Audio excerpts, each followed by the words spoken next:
1984, Part 2, Chapter 10. When he woke, it was with the sensation of having slept for a long time, but a glance at the old-fashioned clock told him that it was only 20:30. He lay dozing for a while. Then the usual deep-lunged singing struck up from the yard below. It was only an hopeless fancy, it passed like an April day, but a look and a word, and the dreams they stirred, they have stolen my heart away. The drivelling song seemed to have kept its popularity. You still heard it all over the place. It had outlived the hate song. Julia woke at the sound, stretched herself luxuriously, and got out of bed. "I'm hungry," she said. "Let's make some more coffee. Damn, the stove's gone out and the water's cold." She picked the stove up and shook it. "There's no oil in it." "We can get some from old Charrington, I expect." "The funny thing is, I made sure it was full.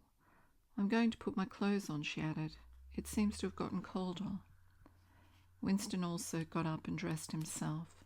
The indefatigable voice sang on. "They say that time heals all things. They say you can always forget. But the smiles and the tears across the years, they twist my heartstrings yet." As he finished the belt of his overalls, he strolled across to the window. The sun must have gone down behind the houses. It was not shining into the yard any longer. The flagstones were wet as though they had just been washed, and he had the feeling that the sky had been washed too, so fresh and pale was the blue between the chimney pots. Tirelessly the woman marched to and fro, corking and uncorking herself, singing and falling silent, and pegging out more diapers, and yet more. He wondered whether she took in washing for a living, or was merely the slave of 20 or 30 grandchildren. Julia had come across to his side. Together they gazed down, with a sort of fascination, at the sturdy figure below. As he looked at the woman in her characteristic attitude, her thick arms reaching up for the line, her powerful mare-like buttocks protruded, it struck him for the first time that she was beautiful. It had never before occurred to him that the body of a woman of 50, blown up to monstrous dimensions by childbearing, then hardened, roughened by work till it was coarse in the grain, like an overripe turnip, could be beautiful.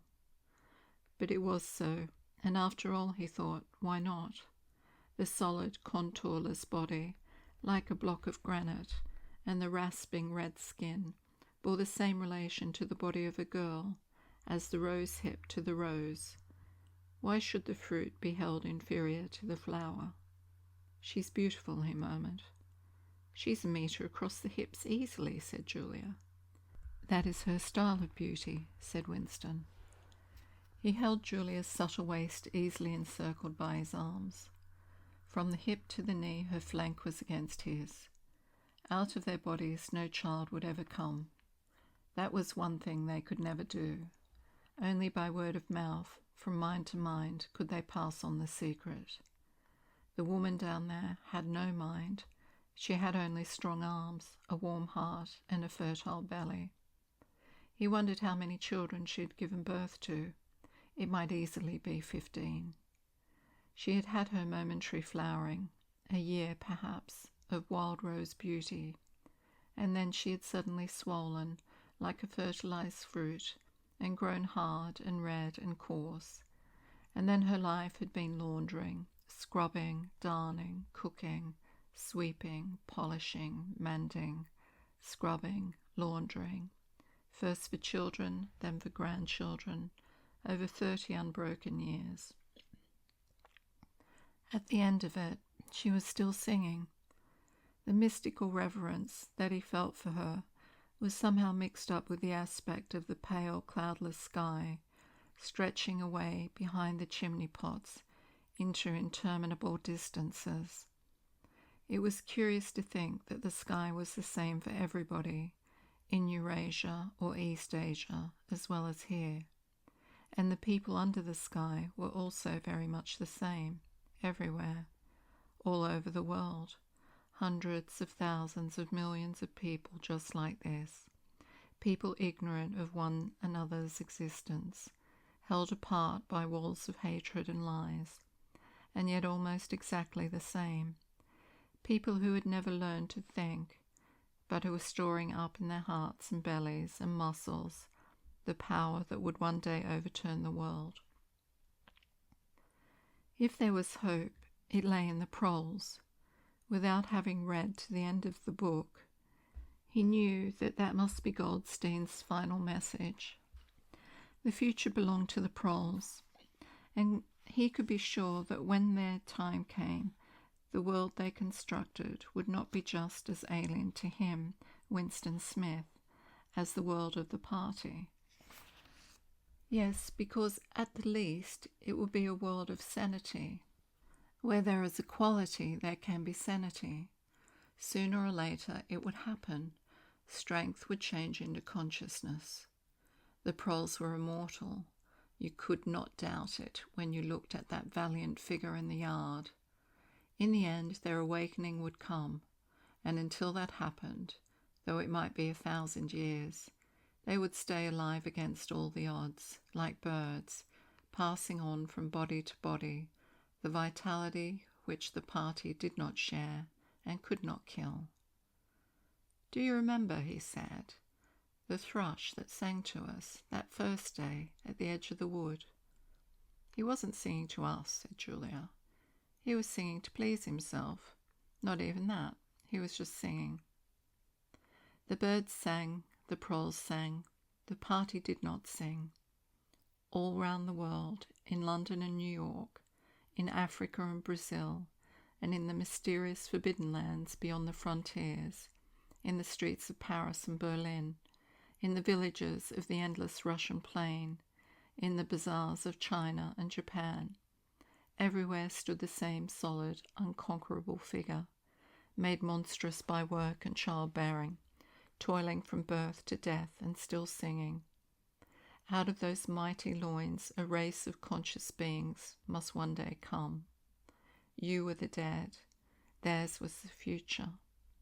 But you could share in that future if you kept alive the mind as they kept alive the body, and passed on the secret doctrine that 2 + 2 make 4. "We are the dead," he said. "We are the dead," echoed Julia dutifully. "You are the dead," said an iron voice behind them. They sprang apart. Winston's entrails seemed to have turned into ice. He could see the white all around the irises of Julia's eyes. Her face had turned a milky yellow. The smear of rouge that was still on her cheekbones stood out sharply, almost as though unconnected with the skin beneath. "You are the dead," repeated the iron voice. "It was behind the picture," breathed Julia. "It was behind the picture," said the voice. "Remain exactly where you are. Make no movement until you are ordered." It was starting at last. They could do nothing except stand gazing into one another's eyes. To run for life, to get out of the house before it was too late, no such thought occurred to them. Unthinkable to disobey the iron voice from the wall. There was a snap as though a catch had been turned back, and a crash of breaking glass. The picture had fallen to the floor, uncovering the telescreen behind it. "Now they can see us," said Julia. "Now we can see you," said the voice. "Stand out in the middle of the room. Stand back to back. Clasp your hands behind your heads. Do not touch one another." They were not touching, but it seemed to him that he could feel Julia's body shaking. Or perhaps it was merely the shaking of his own. He could just stop his teeth from chattering, but his knees were beyond his control. There was a sound of trampling boots below, inside the house and outside. The yard seemed to be full of men. Something was being dragged across the stones. The woman's singing had stopped abruptly. There was a long, rolling clang, as though the wash-tub had been flung across the yard, and then a confusion of angry shouts, which ended in a yell of pain. "The house is surrounded," said Winston. "The house is surrounded," said the voice. He heard Julia snap her teeth together. "I suppose we may as well say goodbye," she said. "You may as well say goodbye," said the voice. And then quite another voice, a thin, cultivated voice, which Winston had the impression of having heard before, struck in. "And by the way, while we're on the subject, here comes a candle to light you to bed. Here comes a chopper to chop off your head." Something crashed into the bed behind Winston's back. The head of a ladder had been thrust through the window and had burst in the frame. Someone was climbing through the window. There was a stampede of boots up the stairs. The room was full of solid men in black uniforms, with iron-shod boots on their feet and truncheons in their hands. Winston was not trembling any longer. Even his eyes he barely moved. One thing alone mattered: to keep still and not give them an excuse to hit you. A man with a smooth prize-fighter's jowl, in which the mouth was only a slit, paused opposite him, balancing his truncheon meditatively between thumb and forefinger. Winston met his eyes. The feeling of nakedness, with one's hands behind one's head and one's face and body all exposed, was almost unbearable. The man protruded the tip of a white tongue, licked the place where his lips should have been, and then passed on. There was another crash. Someone had picked up the glass paperweight from the table and smashed it to pieces on the hearthstone. The fragment of coral, a tiny crinkle of pink like a sugar rosebud from a cake, rolled across the mat. How small, thought Winston. How small it always was. There was a gasp and a thump behind him, and he received a violent kick in the ankle, which nearly flung him off balance. One of the men had smashed his fist into Julia's solar plexus, doubling her up like a pocket ruler. She was thrashing about on the floor, fighting for breath. Winston dared not turn his head, even by a millimetre, but sometimes her livid, gasping face came within the angle of his vision. Even in his terror, it was as though he could feel the pain in his own body, the deadly pain which nevertheless was less urgent than the struggle to get back her breath. He knew what it was like, the terrible, agonizing pain, which was there all the while, but could not be suffered yet, because before all else it was necessary to be able to breathe. Then 2 of the men hoisted her up by knees and shoulders and carried her out of the room like a sack. Winston had a glimpse of her face, upside down, yellow and contorted, with the eyes shut and still the smear of rouge on either cheek, and that was the last he saw of her. He stood dead still. No one had hit him yet. Thoughts which came of their own accord, but seemed totally uninteresting, began to flit through his mind. He wondered whether they had got Mr. Charrington. He wondered what they had done to the woman in the yard. He noticed that he badly wanted to urinate, and felt a faint surprise, because he had done so only 2 or 3 hours ago. He noticed that the clock on the mantelpiece said 9, meaning 21, but the light seemed too strong. Would not the light be fading at 21 hours in the August evening? He wondered whether, after all, he and Julia had mistaken the time, had slept the clock round, and thought it was 20:30, when really it was 08:30 on the following morning. But he did not pursue the thought further. It was not interesting.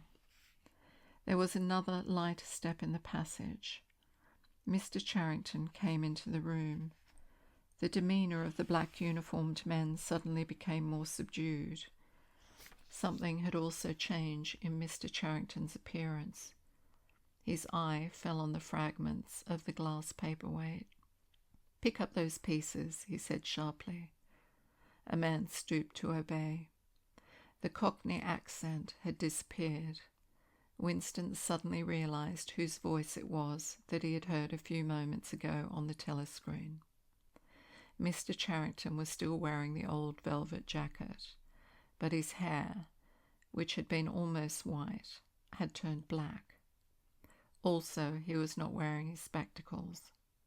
He gave Winston a single sharp glance, as though verifying his identity, and then paid no more attention to him. He was still recognisable, but he was not the same person any longer. His body had straightened and seemed to have grown bigger. His face had undergone only tiny changes that had nevertheless worked a complete transformation. The black eyebrows were less bushy. The wrinkles were gone. The whole lines of the face seemed to have altered. Even the nose seemed shorter. It was the alert, cold face of a man of about 35. It occurred to Winston that for the first time in his life he was looking with knowledge at a member of the thought police.